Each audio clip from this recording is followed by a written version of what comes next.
कि एक मासूम सा चेहरा तेरा तुझे आँखों में बसा दिया, तुझे सांसों में बसा दिया।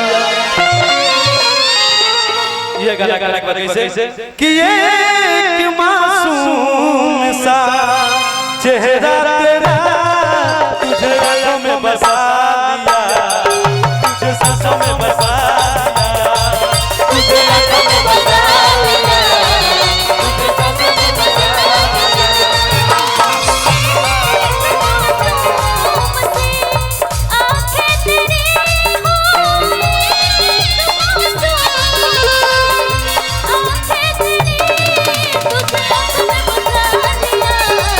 तुझे सांसों में बसा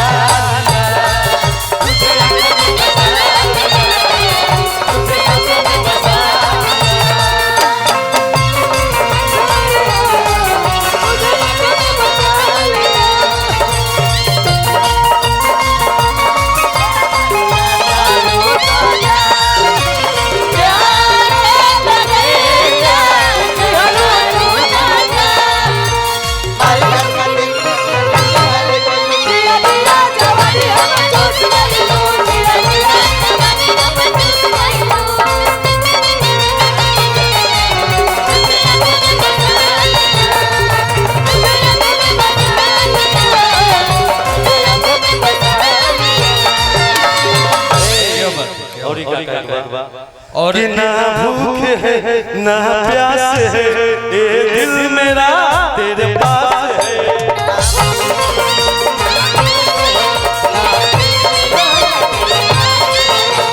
भूख है ना प्यास है ये दिल मेरा तेरे पास है।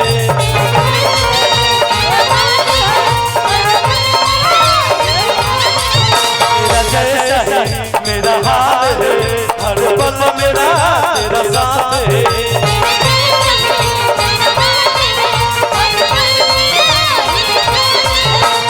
एक प्यारी सी आँखें तेरी हो, प्यारी आँखें तेरी हो, एक प्यारी सी आँखें तेरी तुझे बसा दिया, तुझे सांसों में बसा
जब हमें अनाउंस करनी तो कहनी है कि गोपालगंज के सरजमी से चल के आए हुए निरंजन निराला जी और मनीषा राज जी दोनों एक साथ आ जाए।